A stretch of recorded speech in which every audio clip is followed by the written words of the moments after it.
აი ასეთი ნაგავი, აი ასეთი ბინძური, დამპალ თესლზე აღმოცენებული პრორუსული, მარქსისტული წარმონაქმნები არიან ქვეყანაში, რომლებიც თითქოს ქმნიან პოლიტიკურ დღის წესრიგს და საქართველოს რეალურად მტრობენ. ისინი არც აფხაზეთს თვლიან საქართველოს ნაწილად და არც ცხინვალს, რომელიც არის ისტორიული შიდა ქართლი და ყოველთვის ეკუთვნოდა საქართველოს. და ვინც არ თვლით, რომ ეს ტერიტორიები ჩვენია, თქვენი დედა მოვტყან. მოკლედ, არაფერში არ გაგვიმართლა ქართველებს. არ გაგვიმართლა მტრებში, არ გაგვიმართლა მოყვარეებში. და ყველაზე სამწუხარო რაც არის, არ გაგვიმართლა საქართველოს შიგნით ხალხის მდგომარეობით. აი წარმოიდგინეთ, ისეთი უბედური საზოგადოება ცხოვრობს აქ, რომ ვენესუელის პრეზიდენტის გატაცების შემდეგ ძალიან დიდი მოთქმა აქვს ატეხილი პრორუსებს და მარქსისტებს, რომლებიც თითქოს პროევროპელობენ. რეალურად კი ჩვეულებრივი პროჭები არიან და გეტყვით ახლა რატო. ვენესუელას რა მდგომარეობაც ჰქონდა დღემდე მადუროს პირობებში, ეს ყველამ ძალიან კარგად იცის. ვენესუელა არის მსოფლიოში ერთ-ერთი კი არა, ერთადერთი ყველაზე დიდი ნავთობის მქონე ქვეყანა. 303 მილიარდი ბარელი ნავთობი არის ვენესუელაში. ვენესუელის მოსახლეობა 30 მილიონიც არ არის. შემდეგ მოდის საუდის არაბეთი. საუდის არაბეთში როგორ ცხოვრება ძალიან კარგად ვიცით საზოგადოება. და როგორ ცხოვრობენ იქ ადამიანები. აბსოლუტურად ყველა არის მილიონერი. და მადუროს პირობებში 7 მილიონი კაცი 13 წლის განმავლობაში წავიდა ქვეყნიდან. თქვენ წარმოგიდგენიათ 29 მილიონიან ქვეყანაში 7 მილიონი მიდის ემიგრაციაში ტოტალური ანტიდემოკრატიული პოლიტიკის გამო და სიღატაკის გამო. მაშინ როცა იქ ადამიანების სულ მინიმუმ, აი წლიური შემოსავალი რომ უნდა ჰქონდეთ $100,000, ადამიანებს თვეში $100 არ აქვს შემოსავალი, წარმოიდგინე 90% იყო სიღატაკეში და აი ამ ვითარებაში ცხოვრობდნენ.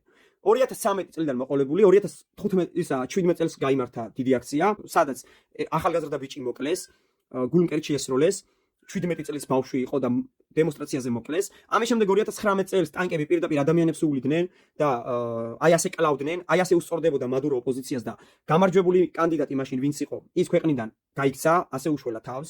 ამას გარდა კიდე საერთოდ გააუქმა პარლამენტი, ეროვნული ასამბლეა რაღაცა შექმნა. ის პარლამენტი იყო ოპოზიციური, ანუ 2013 წლის შემდეგ 2015 წელს ოპოზიციამ პარლამენტში უმრავლესობა მოიპოვა და შესაბამისად მადუროს მართლობას ექნებოდა საფრთხე და გააუქმა პარლამენტი. უბრალოდ ესე ადგა და გააუქმა. მას შემდეგ არის რეპრესიები, არის ინფლაცია, არის საშინელი ტოტალური გაჭირვება. ადამიანებს არ აქვთ ფუფუნების საგნებზე აღარ არის უკვე იქ მედიკამენტები ფუფუნებას წარმოადგენს მართლა. და აი ამ პირობებში უწევდათ ადამიანებს ცხოვრება. ის რომ ნავთობში ნომერ პირველები არიან, საერთოდ არ ისახებოდა ჩვეულებრივ მოსახლეობაზე და მადუროს გარემოცვას ჰქონდა მონოპოლია. მაგალითად, მადუროს ცოლის დიშვილი იყო სახელმწიფო კორპორაციის ხელმძღვანელი ნავთობის კუთხით, ანუ ნავთობის ხელმძღვანელი იყო. და აი ასე ნათესავები, როგორც ღარიბაშვილის ნათესავები იყვნენ მომხდარი, ეხა კობახიძის არიან და როგორც ტყეები გადაუფორმეს ცოლებს და ოქროზოდები და ისინი ჰქონდათ, აი ასე 10% ცხოვრობდა.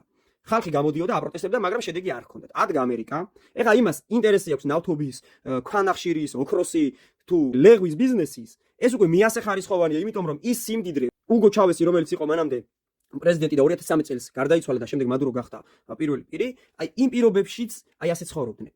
თავიდან ბოლომდე სახელმწიფო ფლობდა და ფლობს აი ამ ნავთობს და შესაბამისად ჩვეულებრივ მოსახლეობას არავინ არაფერს არ აძლევდა. და ამ ყველაფერს რომ თავი დავანებთ, აი ადამიანურად რომ შევხედოთ, რომ აი ასეთი დიქტატორული რეჟიმი იყო ვენესუელაში და ადამიანებს აწამებდა ამას რომ თავი დავანებოთ, შევხედოთ სიტუაციას. მადურომ უგო ჩავესის პრეზიდენტობის პერიოდში, როდესაც ის იყო საგარეო საქმეთა მინისტრი, აღიარა ეგრეთ წოდებული სამხრეთ ოსეთის და აფხაზეთის დამოუკიდებლობა. რაც რა თქმა უნდა პუტინის მიერ იყო ნაკარნახევი. და აი ეს არის საკმარისი იმისთვის რომ თქვა, რომ მადუროს რაც მოუვიდა ძალიან კარგია, ვანუატუსაც იგივე უნდა მოუვიდეს, ნიკარაგუასაც იგივე უნდა მოუვიდეს. და კიდევ ვინც აღიარა, აი ეს ისინი, რა ქვია, ვითომ კვაზი სახელმწიფოები, რომლებიც უარყოფენ საქართველოს ტერიტორიულ მთლიანობას. და მადუროს მისტირის ახლა ვინ? ვიღაც ლევან ლორთქიფანიძე, ეს ისა, რა ქვია, გაბერილი მარქსისტი, მარქსისტული არხი რომ არის, და ამ ბოლო დროს ძალიან აურიეს ამათმა, ცალკე ფრი პალესტინას რომ ყირიან და ცალკე ახლა ამ თემაზე რომ დაიწყეს, მადუროს მხარდასაჭერი სტატიების წერა, მაუწყებელი, პრორუსებზე აღარ არის საუბარი, ესენი ვითომ პროევროპელობენ და პრო რაღაცეები კი ხართ, მაგრამ ევროპელობის რა მოგახსენოთ ახლა ნორმალური ადამიანი საკუთარი ქვეყნის მიმართ მტრულად განწყობილ პრეზიდენტს ერთ-ერთი ქვეყნის იმის მიმართ უნდა იყო შენს მტრულად განწყობილი, იმიტომ რომ შენს ქვეყანას და შენს სახელმწიფო ინტერესებს მტრობს.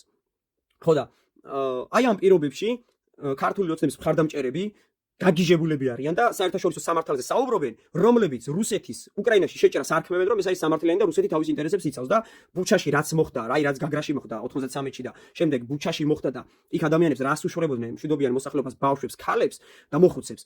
აი ამაზე ამბობენ, რომ თურმე ეს არის ისა რა ქვია, მასხარა ზელენსკის დასჯა და მის გამო ისჯება მერე უკრაინა და ამას გარდა კიდევ ბავშვები რომ გაიტაცეს უკრაინიდან და საერთაშორისო დანაშაული რომ ჩაიდინა პუტინმა. ამას ადარებენ ტრამპმა რაც გააკეთა, რომ ერთი კაცი მოიტაცა, არავის თმისღერი არ ჩამოვარდნია, არავის არ შეხებიან და უბრალოდ ჩვეულებრივად მიდის იქ მართლობა. უბრალოდ მადურო აღარ არის კაცი, რომელიც იყო დიქტატორი. და ამას ადარებენ.